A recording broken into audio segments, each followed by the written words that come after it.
বুরকা আলী বুরকা পরে প্রতিবেদনে আসার কারণটা কি? এই তো আইছি ভাই বোরকা পইরা। কেন? আগে কখনো আসিনি, এই প্রথম আইছি ভাই। খুব কষ্টে পইরা আইছি। কিসের কষ্ট তো? এই সৎ মায়ের কষ্ট ভাই। সৎ মার কষ্ট? হ্যাঁ ভাইয়া। সৎ মার আবার কষ্ট কিসের? সৎ মায়ের কষ্ট ভাই, যার সৎ মা ঘরে আছে সেই বুঝে। কে সৎ মা কি পিটায়? অনেক যন্ত্রণা ভাই। সৎ কিসের মা যেন যন্ত্রণা দেয়? পৃথিবীতে মানুষের ঘরে না দেয় আল্লাহ। কিসের খুব যন্ত্রণা? কষ্ট ভাই। একদিন কাজে না গেলে সৎ মা ভাত দেয় না খাইতে ভাই। তাই? হ্যাঁ ভাই। তো এর আগে প্রতিবেদনে আইছেন? বাবা এর আগে আইছিলাম, সৎ মা ভেঙে ফেলাইতেছি। তাই? হ্যাঁ তো ভাই। বাসা কই? নাটোর ভাই, সিংড়া থানা। নাটোর সিংহা? হ্যাঁ ভাই। কি করেন আপনি? মানুষের বাসা সেলাই মেশিনের কাজ করি ভাই। আচ্ছা, এখন প্রতিবেদনে কি চান? প্রতিবেদনে চাই ভাই, খুব কষ্টে পড়ে আইছি। কোনো ভাই যদি আমার এই দুঃখ কষ্ট দেখে আমার পাশে থাকে, হেলসুইতা কইরা, তাহলে সেই ভাই যদি আমার বিয়ে শাদী করতেছে, আমি তার কাছে বসবো ভাই। সে তাই? যাই মনে হোক, আমার আপত্তি নেই। বুড়া হোক আর বিয়ের জোয়ান কথা হোক। তো অনেকেই বলে, আসলে তো কেউ বিয়ে করে না।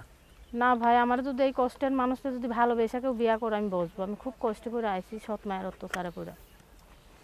এর আগে কখনো আসেন নাই? এর আগে আইছিলাম ভাই, একটা করছিলাম, সৎ মা সিম ভেঙে ফেলাইছে। সৎ মা সিম ভেঙে ফেলছে কে? হ্যাঁ বাবা, সৎ মা জ্বালায় বলছে বিয়া শাদী হয়ে গেলে তো কাজ কাম করতে হবে, সেখন নিজের, এর জন্য সৎ মার কথা কইতে দেয় না কারোর সাথে, সিম ভেঙে ফেলাইছে। ও আচ্ছা আচ্ছা। তো এখন প্রতিবেদনে চাচ্ছেন কি, এটা ভালো মানুষ নাকি হ্যাঁ ভাই, একটা ভালো বড় মনের মানুষ চাই ভাই, যে আমার বড় দুঃখ মন মানে কষ্ট হেনতে একদরই মনে করেন যে বুঝবে, কি? যে আমার দুঃখ কষ্ট বুঝা আমার পাশে থাকবে, সত্যকারের মন নিয়ে আমার ভালোবাসে, বিয়া শাদী করবে, আমি সেই ভাইয়ের কাছে বিয়া বসবো। হেল্প সুবিধা করে আমার পাশে যদি থাকে, আমি সেই ভাইয়ের কাছে বিয়া বসবো। আপনারে হেল্প কেন করবে? হেল্প যে আপনার পাশে দাঁড়াবে, যে আপনার বিয়ে শাদী করবে, সে তো আপনার সব দায়ভারই না। ওইটাই ভাই, যে আমার হেল্প দুঃখ করবে কেন? বুঝবে। আমি তো খুব কষ্ট করেই প্রতিবেদনে গেছি ভাই, সুখে থাকলে না, কখনো এখন একা কথা না। হলো, দেখা যাচ্ছে আপনার সৎ মা রয়েছে ঘরে, সে এখন আপনাকে ফেলে আপনারে খাবার দিচ্ছে না, হ্যাঁ নির্যাতন করতেছে, এগুলোই তো বলতে জি চাচ্ছেন। ভাই। এখন আপনি চাচ্ছেন আপনার পাশে যদি একজন দাঁড়ায়, বিয়ে শাদী করে আপনি তার সাথে সংসার করবেন। ওইটাই ভাই। তা আমার কথা, যে সে যদি আপনার পাশে সাহায্য সহযোগিতা না করে ডাইরেক্ট আপনার বিয়ে করে, তাহলে সে যদি বিয়ে করে আপনার তার বাড়ি নিয়ে যায়, ঠিক আছে? হ্যাঁ ভাই, সে যেখানে নিয়ে যাবে আমার, আমি তার কাছে সেখানেই হ্যাঁ, যাবো। সে যদি আপনারা বিয়ে করে বাড়িতেই নিয়ে যায়, তাহলে আপনার তো আবার মনে করেন যে সাহায্য সহযোগিতা করার কোনো প্রয়োজন নেই। ওইটাই ভাই, সে আমার যেখানে নিয়ে যাবে, আমি বিয়ার পর তার সাথে সেখানেই চলে যাবো। যে আপনার বিয়ে করবে, সে আপনার সব দায়ভার, খরচপাতি, এভরিথিং, মানে পাতে ছোট কাপড় পর্যন্ত সব কাপড়ই সে আপনার কিনে দেবে। ওইটাই ভাই। তাহলে আপনার আর দায়ভার, খরচপাতি টানার চিন্তা কিসের? ওইটাই, দুঃখ কষ্ট যে বুঝবে ভাই, তার সাথেই তো আমি কথা বলবো।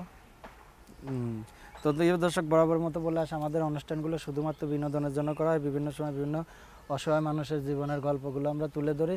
তো এই অনুষ্ঠানের মাধ্যমে যদি অনাকাঙ্ক্ষিত কোনো দুর্ঘটনা ঘটে, আমরা চ্যানেল কর্তৃপক্ষ দায়ী থাকবে না। যদি কোনো কেউ আপনার সাথে যোগাযোগ করতে চায়, মোবাইল নাম্বার আছে? জি ভাই আছে। বলতে পারবেন? হ্যাঁ ভাই, একটু পরে দিন। দর্শক, আমরা ভিডিওর ডিসক্রিপশনে বা ভিডিওর লিস্টে আপনার এই আপুর নাম্বারটা আমরা দিয়ে দেবো। আপনার নামটা? চাঁদনি ভাইয়া। চাঁদনি আপুর নাম্বারটা দিয়ে দেবো, চাইলে আপনারা যোগাযোগ করেন। দর্শক সবাই ভালো থাকুন, সুস্থ থাকুন, আল্লাহ হাফেজ। আচ্ছা ভাইয়া।